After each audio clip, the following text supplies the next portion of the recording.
Perkenalkan, nama saya Fania Kamalia Zevina. Saya dari kelompok 7.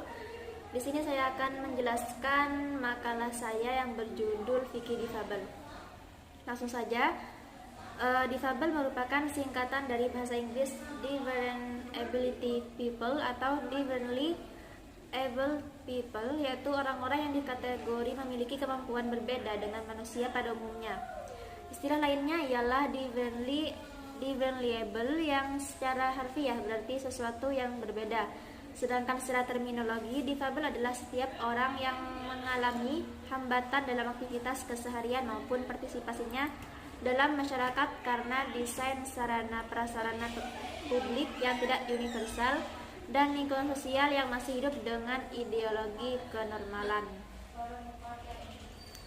Kemudian, secara umum disabilitas dibagi ke dalam 3 kategori, antara lain kategori disabilitas berat, sedang, dan ringan. Mengacu pada pasal 4 Undang-Undang Nomor 8 Tahun 2018 tentang penyandang disabilitas, maka ragam disabilitas dibagi ke dalam 4 kategori, yaitu penyandang disabilitas fisik, penyandang disabilitas intelektual, penyandang disabilitas mental, dan penyandang disabilitas sensorik.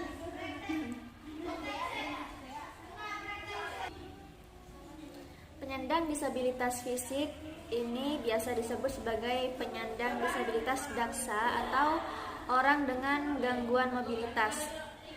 Mereka adalah individu yang mengalami ketidakmampuan untuk menggunakan kaki, lengan, atau batang tubuh secara efektif karena kelumpuhan, kekakuan, nyeri, dan atau gangguan lainnya. Kondisi ini mungkin diakibatkan kondisi ketika lahir, penyakit, usia, atau kecelakaan.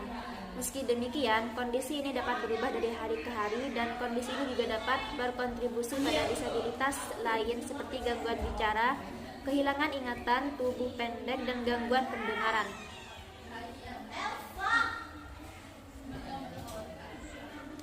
Yang kedua, penyandang disabilitas intelektual, yang dahulu disebut dengan cacat mental dan sekarang disebut sebagai disabilitas mental. Disabilitas intelektual adalah mereka yang mengalami fungsi intelektual secara signifikan serta gangguan perilaku adaptif. Spektrum atau variasi penyandang disabilitas intelektual sangat luas, mulai dari mereka mengalami Down syndrome, autisme, kesulitan konsentrasi, dan gangguan berpikir lainnya, termasuk mereka yang disebut sebagai orang dengan gangguan jiwa. Orang yang mengalami disabilitas intelektual rata-rata memiliki tingkat IQ antara 35 hingga 70. Kemudian, penyandang disabilitas rungu dan atau bicara. Penyandang disabilitas rungu adalah mereka yang mengalami hambatan untuk mendengar, sementara penyandang disabilitas bicara adalah mereka yang mengalami gangguan atau hambatan melakukan komunikasi verbal. Beberapa komunitas penyandang disabilitas rungu lebih suka menyebut dirinya sebagai komunitas tuli. Bagi mereka, istilah tuli mengacu pada komunitas yang memiliki cara berkomunikasi sendiri yang berbeda dengan komunitas orang dengar. Jadi istilah tuli bagi mereka bukan istilah yang berkonotasi negatif. Sementara orang yang memiliki gangguan pendengaran adalah mereka yang memiliki persoalan mendengar yang diakibatkan oleh beberapa faktor, antara lain bertambahnya usia, penyakit, atau faktor lain, misalnya benturan yang menyebabkan gendang telinga rusak, sehingga orang yang mengalami gangguan pendengaran biasanya masih dapat menggunakan alat bantu dengar untuk berkomunikasi. Sementara disabilitas bicara seringkali disebabkan oleh rusaknya pita suara. Hal yang perlu diketahui adalah seseorang yang sejak kecil tuli berpotensi juga memiliki disabilitas bicara. Namun, seseorang yang memiliki disabilitas bicara belum tentu tuli, karena bisa jadi mereka hanya mengalami gangguan pada pita suara atau organ verbal mereka. Dalam kehidupan sehari-hari, orang yang memiliki disabilitas rungu atau bicara dapat dikenali melalui karakteristik, yaitu mereka tidak menyadari adanya bunyi jika tidak melihat ke sumber bunyi atau tidak ada getaran. Dan yang terakhir, penyandang disabilitas netra. Disabilitas netra adalah hambatan atau gangguan penglihatan. Secara umum, netra terbagi ke dalam 2 kelompok, yaitu buta total dan disabilitas netra ringan. Buta total adalah sebuah kondisi di mana seseorang tidak dapat melihat objek sama sekali kecuali hanya bayang cahaya, sehingga mereka hanya dapat membedakan situasi gelap dan terang. Kondisi demikian dapat terjadi pada masa sebelum kelahiran karena faktor genetik atau adanya virus yang menyerang janin pada masa kehamilan. Para penyandang disabilitas netra total mengandalkan komunikasi audio atau verbal. Tulisan Braille merupakan salah satu metode yang digunakan oleh mereka untuk berkomunikasi.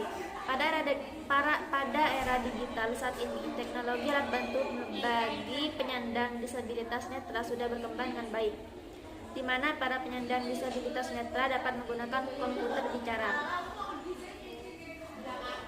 Sedangkan penyandang disabilitas netra ringan atau low vision hanya kehilangan sebagian penglihatannya dan masih memiliki sisa penglihatan yang dapat digunakan untuk beraktivitas.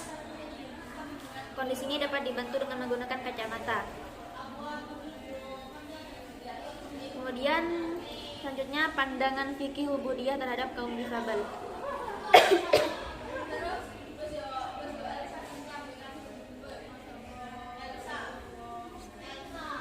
Fikih Islam memandang setara seluruh umatnya. Dalam Islam, hal yang membedakan satu manusia dengan manusia lain adalah tingkat ketakwaannya. Hal ini berlaku juga pada kaum difabel. Dukungan Islam terhadap kesetaraan kaum difabel tidak hanya ditunjukkan melalui kesamaan hak, tapi juga keharusan untuk menjalankan berbagai kewajiban sebagai umat Islam. Dalam fikih Islam, kaum difabel tetap diharuskan untuk menjalankan kewajiban syariat selama akal dapat bekerja baik. Namun mereka diperbolehkan untuk melakukannya sesuai dengan batas kemampuan masing-masing. Dalam sudut pandang fiqhiyah, penyandang disabilitas tetap dibebani kewajiban menjalankan kewajiban syariat taklif selama akal mereka masih mampu bekerja dengan baik. Tentunya pelaksanaan kewajiban itu dengan mempertimbangkan kondisi. Penyandang disabilitas diperbolehkan menjalankan kewajiban sesuai dengan batas kemampuan dengan tanpa mengurangi nilai keutamaan ibadah sedikitpun. Misalnya, bagi kaum difabel tunadaksa, mereka diperbolehkan untuk sholat sambil duduk jika kondisi mereka tidak memungkinkan mereka untuk berdiri. Melalui surat At-Taghabun ayat 16, Allah telah memerintahkan kita semua untuk bertakwa semampu kondisi masing-masing. Fattaqullaha mastata'tum. Bertakwalah kepada Allah semampu kalian. Bahkan Rasulullah juga memudahkan umat Islam dalam melaksanakan ibadah sholat.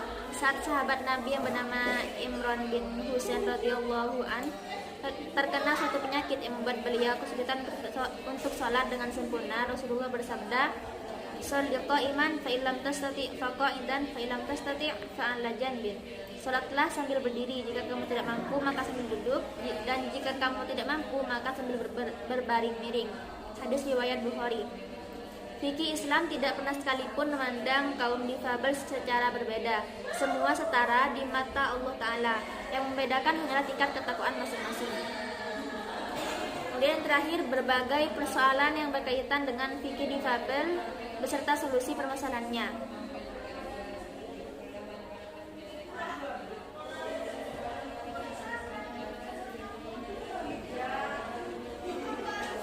Hingga saat ini, layanan dan fasilitas publik yang ramah disabilitas masih sangat terbatas. Layanan pendidikan dan kesehatan sebagai kebutuhan dasar setiap manusia juga masih jauh dari harapan. Banyak pengalaman penyandang disabilitas yang memprihatinkan ketika berobat. Sementara lembaga pendidikan pada umumnya masih sangat sedikit yang mampu mengakomodasi dan memberi kesempatan kepada penyandang disabilitas untuk bisa mendapat pendidikan sebagaimana layaknya anak-anak didik lainnya. Hambatan kalangan disabilitas dalam melaksanakan hak-hak keagamaan nyaris tidak kalah seriusnya. Tempat-tempat ibadah misalnya masjid nyaris tidak ada yang aksesibel terhadap disabilitas. Hambatan kelompok disabilitas di bidang keagamaan tidak terbatas pada aspek-aspek ibadah, tetapi juga aspek-aspek lain. Adapun kendala-kendala tersebut adalah: pertama, terbatasnya bahan bacaan keagamaan untuk kaum disabilitas untuk menjalankan kewajiban-kewajiban agama. Keterbatasan bahan-bahan bacaan seperti Al-Quran, hadis, fikih, terutama untuk tunanetra, tentu membuat akses mereka untuk bisa memperoleh pengetahuan agama secara mandiri menjadi sangat terbatas. Terbatasnya dai dan ustadz dari kalangan disabilitas ini menjadi persoalan karena para dai dan ustadz yang ada sekarang tidak sepenuhnya punya perspektif yang ramah disabilitas. Akibatnya, kalangan disabilitas seringkali merasa tidak nyaman dengan ustadz-ustadz atau dai yang tidak memiliki sensitivitas terhadap disabilitas. Yang ketiga, majelis taklim atau kegiatan-kegiatan keagamaan tidak aksesibel terhadap kalangan disabilitas. Di samping tempat penyelenggaraan kegiatan-kegiatan keagamaan seperti masjid dan mushola tersebut kurang aksesibel, jamaah sendiri seringkali punya stigma atau prasangka negatif terhadap kelompok disabilitas sehingga mereka juga tidak merasa enjoy berada di tempat pengajian. Belum lagi penceramahnya jarang yang punya sensitivitas terhadap kelompok disabilitas. Yang keempat, sebagian besar penyandang disabilitas tidak memiliki pemahaman keagamaan yang memadai.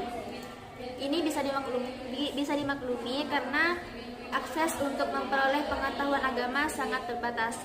Akses untuk ini hanya bisa dipenuhi oleh keluarga, itu pun jika keluarganya memiliki pengetahuan agama yang memadai dan punya waktu yang cukup untuk mengajari. Dan yang kelima, problem disabilitas muslimah. Problem ini lebih rumit lagi karena perempuan memiliki masalah yang lebih kompleks dari laki-laki, sehingga mereka memiliki hambatan dan kesulitan yang jauh lebih sulit ketimbang kelompok disabilitas laki-laki. Nah, solusi-solusinya, yang pertama, solusi dari kendala yang pertama, penyandang disabilitas berhak untuk mendapatkan bahan bacaan tentang keagamaan yang cukup. Pembangunan perpustakaan khusus penyandang disabilitas dengan bahan bacaan yang cukup akan menjadi solusi yang baik. Solusi dari kendala yang nomor 2, pengkaderan dan pelatihan dai dan ustadz untuk memiliki perspektif ramah penyandang disabilitas. Solusi dari kendala yang ketiga, disabilitas bukanlah pilihan ataupun aib yang seseorang inginkan, melainkan merupakan kehendak Tuhan, dan manusia tidak bisa memilih takdir kehidupannya sendiri. Maka sudah seharusnya manusia merupakan makhluk sosial untuk saling memahami dan membantu satu sama lain. Penceramah harus bisa menciptakan majelis taklim yang aksesibel terhadap kalangan disabilitas sehingga kegiatan keagamaan menjadi enjoy baik bagi kalangan disabilitas ataupun non-disabilitas. Solusi yang dari kendala yang nomor 4, kegiatan-kegiatan juga pembimbingan keagamaan khusus kalangan disabilitas akan sangat membantu para penyandang disabilitas untuk memahami hal-hal tentang keagamaan. Kemudian solusi dari kendala yang terakhir yaitu pengarahan dan pembimbingan kepada muslimah penyandang disabilitas oleh muslimah non-disabilitas mengenai hal-hal yang berkaitan dengan permasalahan wanita. Baik, mungkin hanya ini dari saya. Kurang lebihnya mohon maaf. Wassalamualaikum warahmatullahi wabarakatuh.